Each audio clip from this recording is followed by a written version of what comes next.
Saudara, stunting atau masalah gizi berpengaruh terhadap tumbuh kembang dan juga pola pikir.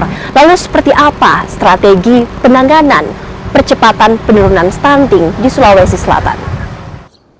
Dari survei status gizi Indonesia tahun 2022, stunting di wilayah Sulawesi Selatan tergolong tinggi, yakni 27,2% dan tersebar di 24 kabupaten kota.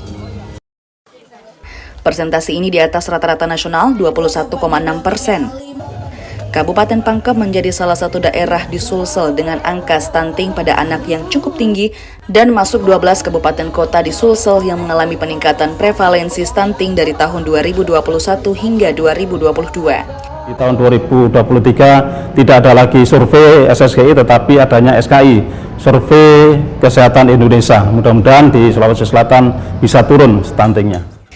Dinas Kesehatan Kabupaten Pangkep dan Kepulauan mencatat per Agustus tahun 2023 ditemukan 2.339 atau 10% anak yang terkena stunting.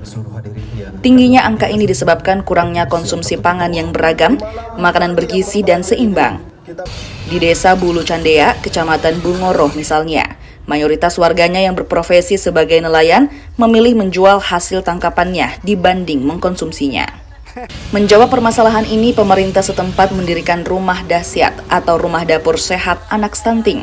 Selama 4 bulan terakhir, rumah dasyat yang sumber dananya dari dana desa membagikan makanan bergizi dengan menu beragam mulai dari sayur sup, olahan daging ayam, ikan, dan aneka makanan dengan kandungan protein tinggi.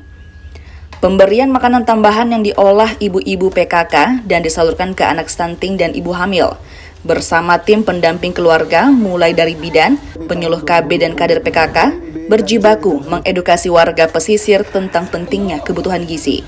Mereka tak jarang harus melewati jalan pematang tambak sejauh 2 km menuju dusun Padang-Padangan tempat beberapa anak stunting berada. Selain jalan pematang, mereka juga terkadang menggunakan kapal. Dan setelah adanya pemberian makanan di dapur dasyat ini, yang dulunya itu dari 84 anak stunting, sekarang sudah turun menjadi 62 anak stunting. Yang pertama pernah dapat juga stunting, ini yang kedua juga. Mudah-mudahan ini anak ketiga sudah tidak masuk stunting lagi. Dengan tindakan yang tepat, sarana yang memadai, dan tepat waktu, diharapkan angka prevalensi stunting pada anak dapat menurun. Saudara, stunting menjadi ancaman nyata pada kesehatan anak. Menghadapi masalah ini, tentunya perlu dilakukan pendampingan gizi bagi keluarga yang beresiko. Wafi Kasisah, Rama Pratama, Kompas TV Pangkep, Sulawesi Selatan.